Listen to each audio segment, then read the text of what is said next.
A las 9:30 en punto de la mañana, el 28 de octubre de 1944, el sargento primero Lucien Adams avanzó unos 10 metros dentro del bosque de Mortagne, cerca de Saint-Denis, en Francia, empuñando un Browning Automatic Rifle que no era suyo. Tenía 22 años. Había nacido en Port Arthur, Texas, el 26 de octubre de 1922. Antes de la guerra, había pasado 1 año y medio soldando lanchas de desembarco en Consolidated Iron Works, sin imaginar jamás que un día entraría armado en un bosque francés. El rifle era pesado, casi 9 kilos con el cargador lleno. Era el M1918A2, calibrado en .30-06 Springfield. Detrás de él, 150 hombres de la Compañía K, 30º Regimiento de Infantería, Tercera División de Infantería, estaban aplastados contra el barro. En los primeros 2 minutos de contacto, 3 habían muerto y 6 habían resultado heridos. 3 ametralladoras alemanas MG-42 estaban disparando, cada una capaz de 1.200 disparos por minuto, clavando a toda la compañía en el terreno hasta el punto de que no podían avanzar ni 9 metros. Más adelante, los alemanes habían aislado por completo al tercer batallón. Las líneas de suministro estaban cortadas. Casi 200 soldados estadounidenses habían quedado atrapados sin munición ni apoyo médico durante días. El capitán Morris tomó una decisión dura. Los fusileros armados con M1 Garand estaban cayendo antes siquiera de ver de dónde venían los disparos. Así que envió a Adams solo, con un arma automática prestada.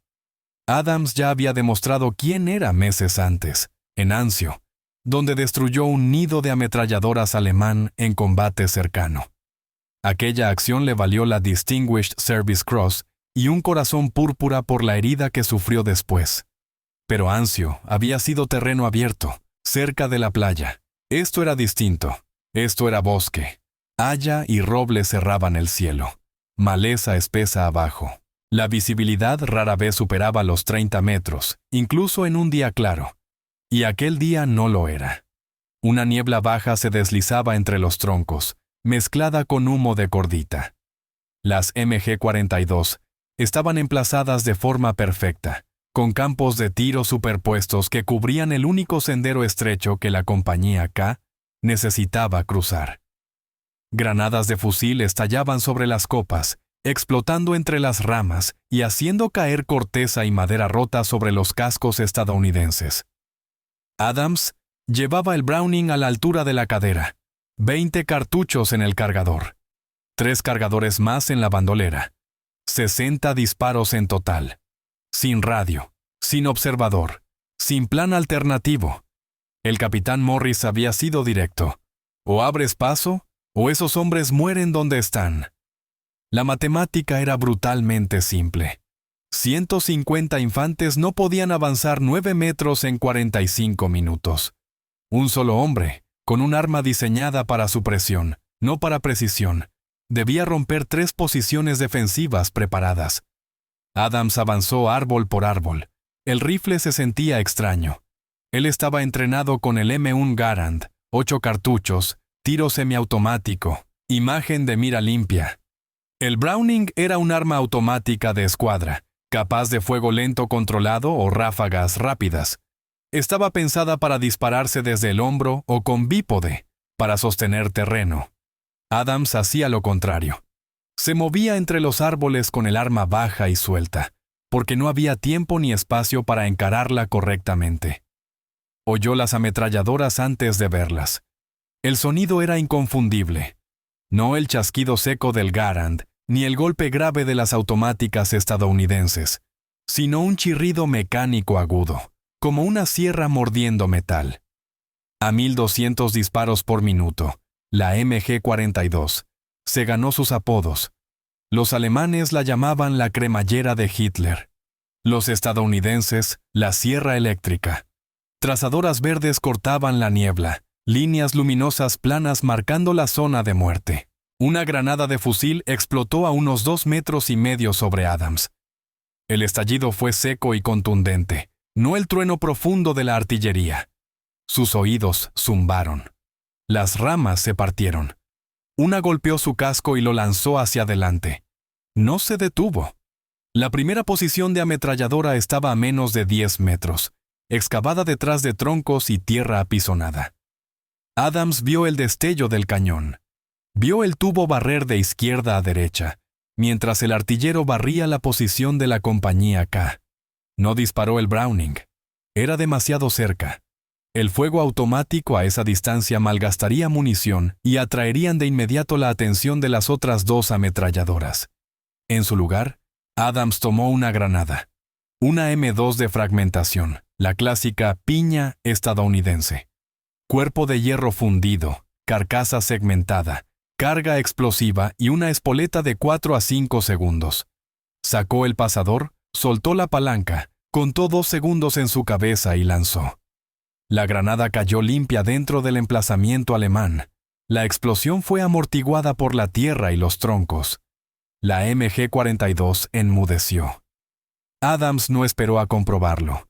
Un soldado alemán apareció de pronto a su izquierda, a no más de 10 metros, saliendo de detrás de un árbol. Parecía joven, tal vez 18 años. Llevaba una guerrera gris verdosa y granadas de palo. Lanzó una. Adams vio el mango de madera girar en el aire, la cabeza cilíndrica cargada de explosivo. Levantó el Browning desde la cadera y disparó una ráfaga corta. 5 disparos, quizás 6. El retroceso se elevó, pero a esa distancia no importaba. El alemán cayó. La granada de palo explotó detrás de Adams, a unos 5 metros. La onda de choque golpeó la espalda de Adams y lo empujó un par de pasos hacia adelante, pero los árboles absorbieron la mayor parte de la metralla. Se mantuvo en pie y siguió avanzando. El aire estaba ahora espeso, cargado de pólvora quemada, hojas húmedas y tierra removida. Por debajo de todo flotaba un olor metálico, agudo. Sangre. De los alemanes que tenía delante o de sus propios hombres detrás, no podía saberlo. La segunda ametralladora alemana estaba más adelante, a unos 15 metros, situada ligeramente cuesta arriba, sobre una elevación natural del terreno. Adams vio primero el destello, luego el contorno del casco del artillero, esa forma inconfundible de acero alemán. El tirador se estaba moviendo, girando el cañón hacia el sonido de los pasos de Adams. Adams sabía que tenía quizá 3 segundos antes de que el arma se fijara en él. Tomó otra granada. Esta vez no esperó. Sin contar, sin dudar. La lanzó en el mismo instante en que salió de su mano. La granada describió un arco más alto que la primera y cayó detrás de la tierra y los troncos. Adams se lanzó al suelo con fuerza. La explosión llegó casi de inmediato. Se incorporó rápido, levantó el Browning y buscó movimiento. Nada. Entonces, 2 soldados alemanes se pusieron en pie cerca, a unos 6 metros. Eran infantería, no parte del equipo de la ametralladora. Ambos tenían las manos en alto. Vestían el uniforme gris verdoso reglamentario y no llevaban armas. Adams hizo un gesto con el cañón del rifle, señalando hacia las líneas estadounidenses. Los alemanes comenzaron a moverse. No los detuvo, no los escoltó, no tenía tiempo ni hombres para eso. O la compañía K los recogería o desaparecerían entre los árboles. Ya no era su problema. Comprobó el cargador. 14 cartuchos. Lo sacó y encajó otro con un golpe seco. Sus manos temblaron ligeramente. Reconoció la sensación al instante. Adrenalina. El mismo torrente que había sentido meses antes en Anzio. El cuerpo preparándose para morir. El corazón acelerado. La visión estrecha, casi en túnel. Se obligó a respirar. Hondo. Lento. Otra vez. Un truco aprendido durante el entrenamiento. Ayudaba lo justo. La tercera ametralladora abrió fuego a unos 20 metros, aproximadamente 18. Este artillero había visto lo que había ocurrido con las 2 primeras posiciones. No estaba esperando. El fuego era preciso y deliberado. Ráfagas cortas, avanzando hacia la última posición conocida de Adams. Adams se aplastó contra el suelo detrás de un haya, el tronco de unos 60 centímetros de grosor. Las balas desgarraron la corteza, arrancando astillas. Un proyectil atravesó el tronco de lado a lado y salió a centímetros de su cabeza. Sintió el golpe del aire en la cara y olió madera quemada y metal caliente. Las granadas no llegarían. La distancia era demasiada, más aún cuesta arriba y entre la maleza. Esta vez, tenía que ser el Browning. Adams se deslizó hacia el lado izquierdo del árbol y llevó el rifle al hombro, firme y controlado. Culata bien ajustada al cuerpo. Mano izquierda sólida bajo el guardamanos. Mano derecha asentada en la empuñadura. Cambió el arma a fuego lento. Las miras eran simples, sin óptica, sin aumento. Solo un punto delantero y una abertura trasera. En teoría, el rifle podía alcanzar cientos de metros. En la realidad, 20 metros entre niebla y ramas parecían una eternidad. Controló la respiración. Inhala. Suelta hasta la mitad. Sostén. La ametralladora disparó de nuevo. Adams vio el destello amarillo florecer en el aire gris. Centró el punto de mira y apretó el gatillo. El Browning respondió con un rugido constante. 8 disparos, quizá 10, salieron en una ráfaga controlada. El cañón subió, pero él lo mantuvo abajo y siguió en el objetivo. La ametralladora alemana enmudeció. Adams dejó de disparar. El bosque quedó en silencio por un instante. Luego oyó gritos en alemán más adentro, entre los árboles. Movimiento. Giró el rifle a la derecha y miró por las miras. 5 soldados alemanes se retiraban a unos 40 metros, retrocediendo entre el bosque. No esperaban que un solo hombre atravesara 3 nidos de ametralladoras. Adams volvió a apretar el gatillo, esta vez en automático, vaciando lo que quedaba del cargador en el espacio que habían ocupado. Vio 2 figuras caer. Si estaban alcanzadas o simplemente buscaban cobertura, no lo supo. El cerrojo quedó atrás, vacío. Encajó su último cargador y montó una bala en la recámara. 40 disparos consumidos. 20 restantes. 3 posiciones de ametralladora destruidas. Al menos 9 enemigos fuera de combate. El sendero estaba abierto. Adams se dio la vuelta y caminó de regreso hacia la compañía K. El fuego había cesado. El bosque se sentía extrañamente inmóvil, roto solo por la artillería lejana y los sonidos más cercanos de los heridos. Voces estadounidenses y alemanas se mezclaban en el dolor a lo largo del estrecho terreno que la compañía K por fin había conquistado. El capitán Morris avanzaba con el pelotón de cabeza cuando Adams llegó hasta él. Morris lo miró una vez y luego pidió el informe. Adams dio su informe sin emoción. 3 posiciones de ametralladora alemanas destruidas. 9 enemigos muertos. 2 hechos prisioneros. Ninguna baja estadounidense como resultado directo de su avance. El capitán Morris le preguntó cuánta munición le quedaba. Adams respondió con honestidad. 20 cartuchos. Morris asintió y le dijo que mantuviera el Browning hasta que la ruta de suministro estuviera completamente asegurada. La compañía K avanzó. El sendero estrecho estaba cubierto de lo que los alemanes habían dejado atrás. Cajas de munición vacías. Portamáscaras de gas arrojados a un lado. Un casco de acero boca abajo, con un agujero limpio atravesando la parte superior. El bosque olía a pólvora quemada y hojas aplastadas. La primera posición de ametralladora estaba exactamente donde Adams había lanzado la granada. El artillero yacía muerto en la tierra, destrozado por la metralla. La MG-42 seguía intacta. El cañón estaba tan caliente que parecía vibrar en el aire. Una cinta de munición aún entraba en el cajón de mecanismos. La doctrina alemana era clara. Se disparaba hasta ser arrollado o muerto. El artillero había hecho exactamente eso. Adams no se detuvo.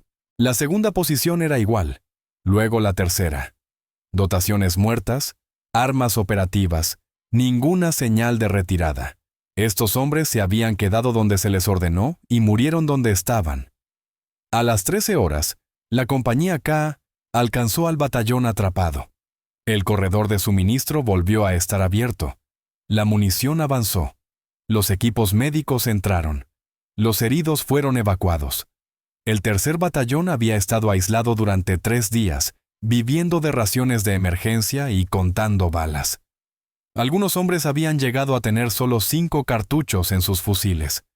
El comandante del batallón, un mayor cuyo nombre Adams nunca llegó a saber, le estrechó la mano y le dio las gracias personalmente. Adams apenas recordaba haber respondido.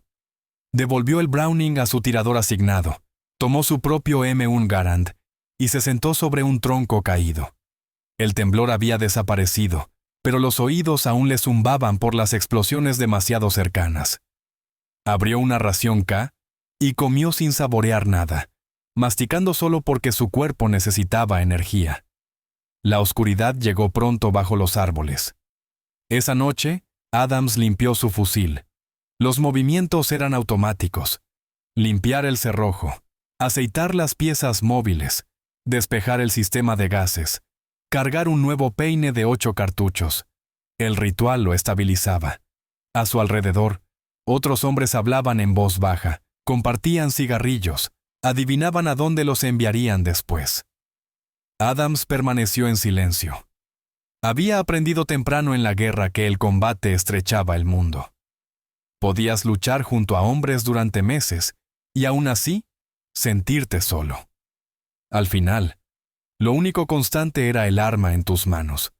Todo lo demás era temporal. 6 meses después, el 22 de abril de 1945, Adams se encontraba en el campo Zeppelin, en Nuremberg, Alemania. Aquel estadio había sido escenario de concentraciones nazis. Ahora estaba en manos del 7º Ejército de los Estados Unidos. El teniente general Alexander Patch estaba de pie sobre una plataforma temporal construida sobre la misma tribuna de piedra, desde donde la jerarquía nazi había presenciado desfiles y discursos. Patch tenía 55 años y mandaba el 7º Ejército desde la primavera de 1944. Sostenía una hoja con la citación oficial aprobada por el Departamento de Guerra. El sargento primero Lucien Adams estaba firme, a unos 3 metros. Tenía 23 años. Los había cumplido 2 días antes, el 26 de octubre. Vestía su uniforme de gala. Detrás de Patch había filas de oficiales y soldados de la Tercera División de Infantería. Detrás de Adams se extendían las ruinas de Nuremberg. Edificios aplastados. Calles cubiertas de escombros, los restos visibles de un régimen derrumbado. Patch comenzó a leer. Las palabras eran formales y precisas, pensadas para archivos y libros de historia. Por gallardía e intrepidez conspicuas, con riesgo de la vida más allá del deber, el 28 de octubre de 1944, cerca de Saint-Dié, Francia. La citación describía cómo la compañía de Adams había quedado detenida en el bosque de Mortagne.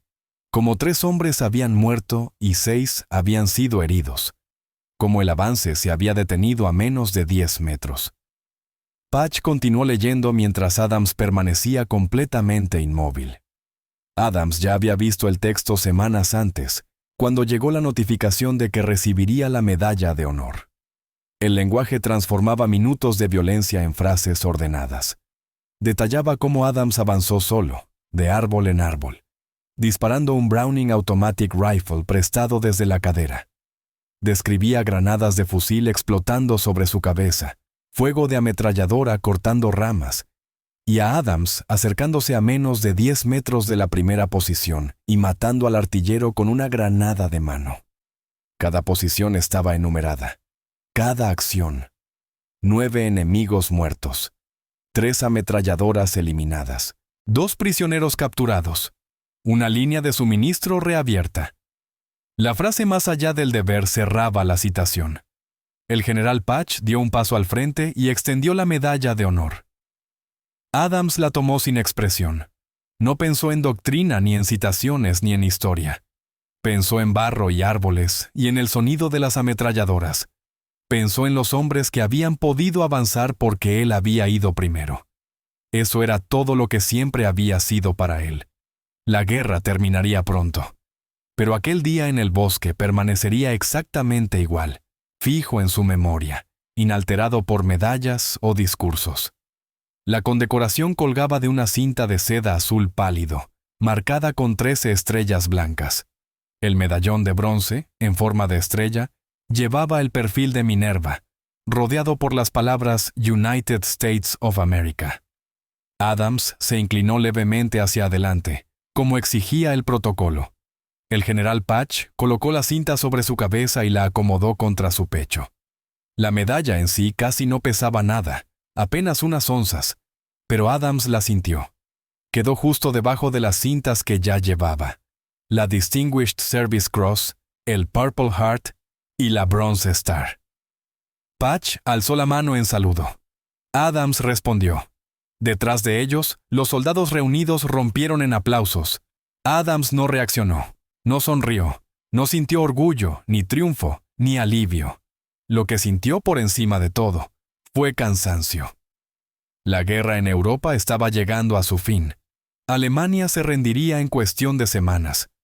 Los hombres que habían combatido junto a él cerca de Saint-Dié ahora estaban dispersos. Algunos habían sido destinados a tareas de ocupación. Otros ya estaban en casa. Otros yacían bajo cruces blancas.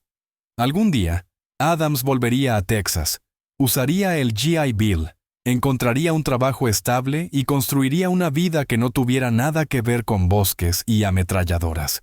Pero allí, de pie en Nuremberg, con las ruinas de la ciudad extendiéndose a sus espaldas, la medalla se sentía desconectada de él. La condecoración era real. La citación era exacta. Pero el hombre que describía parecía lejano, como alguien a quien había conocido una vez, pero ya no reconocía. El 28 de octubre de 1944, se sentía a la vez cercano e imposiblemente distante. Adams regresó a Port Arthur, Texas, en junio de 1945. La guerra contra Japón aún continuaba, pero no fue enviado al Pacífico. En su lugar, el ejército le ofreció un ascenso a Warrant Officer y un destino en Fort Benning. Aceptó. Durante los siguientes 18 meses, Adams enseñó tiro y tácticas de pequeñas unidades a nuevos subtenientes. El trabajo era repetitivo, pero importante.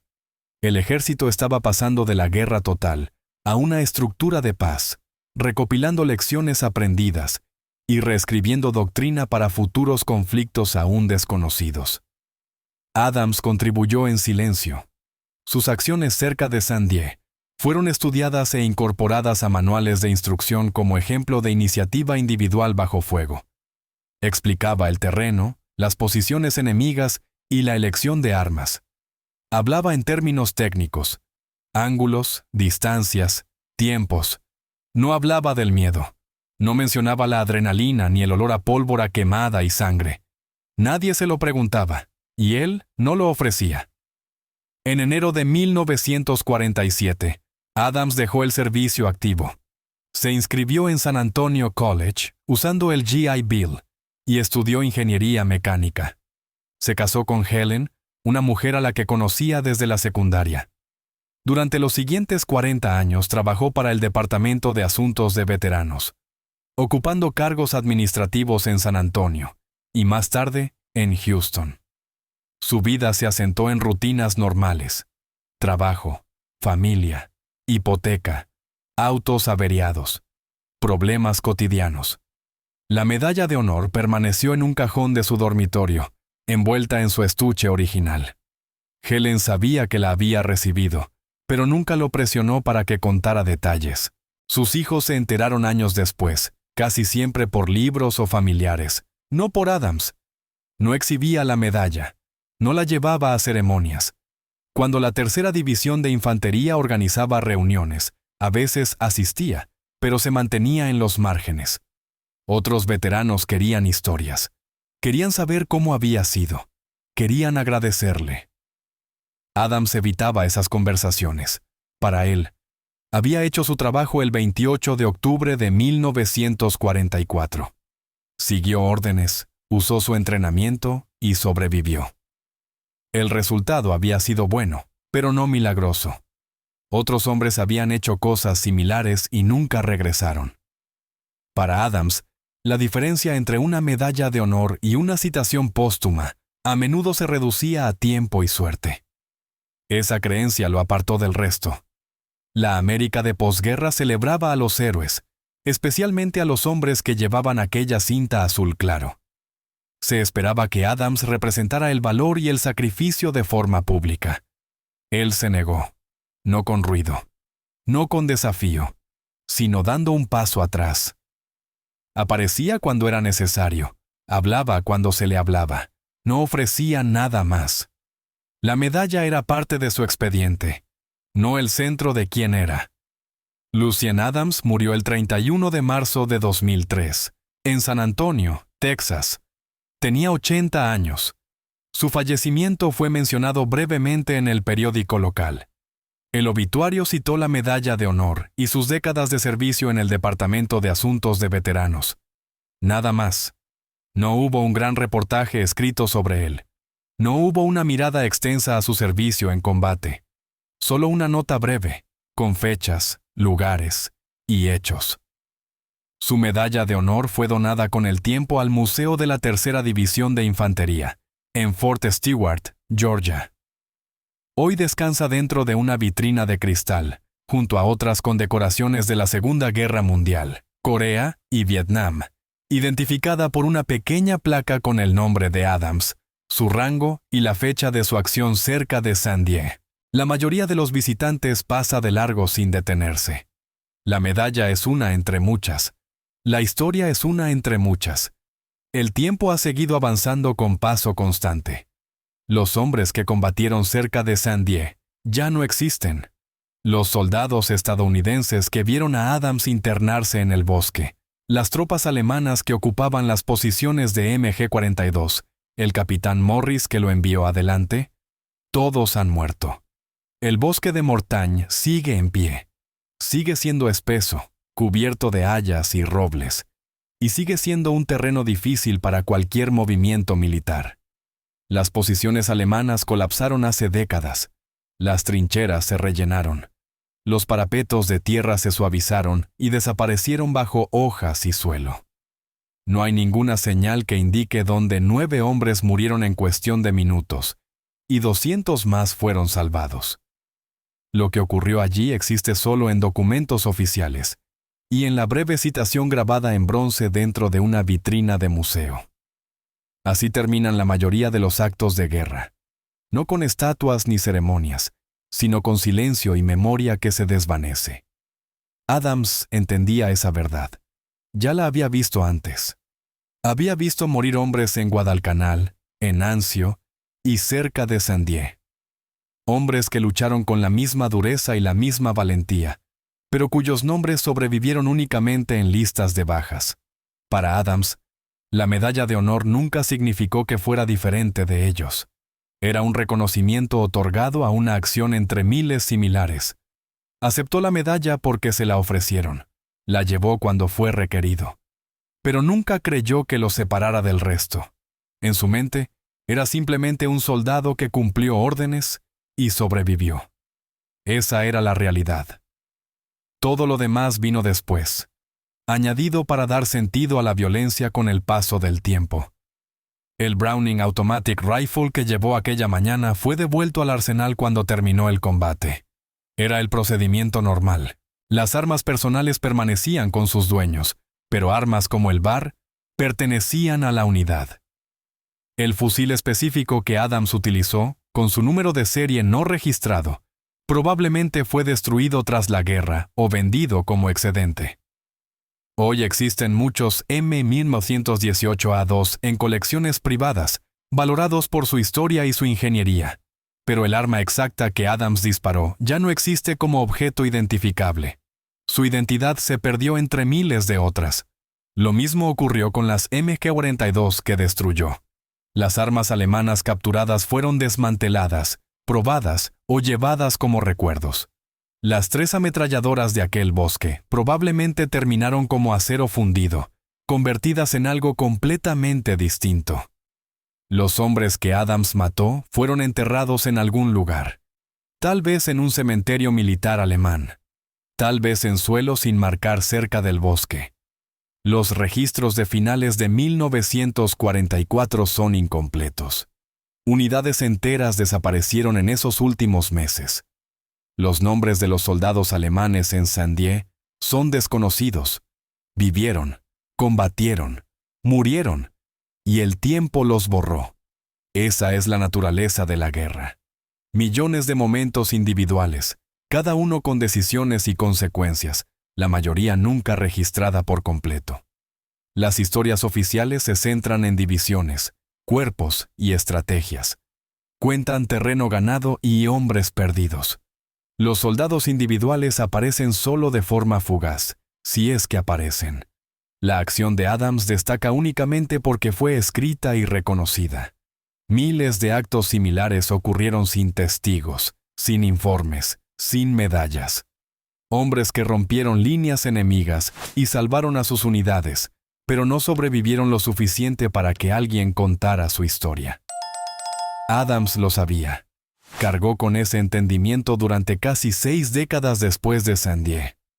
La medalla que recibió no era prueba de grandeza, era prueba de circunstancia. Había estado en el lugar correcto, con el entrenamiento adecuado, y había sobrevivido. Otros no. La diferencia fue la suerte. Si este relato mantuvo tu atención durante miles de palabras, entonces ocurrió algo importante. Ayudaste a evitar que Lucien Adams desapareciera por completo entre archivos olvidados. Al escuchar, al recordar, participaste en la preservación de la historia.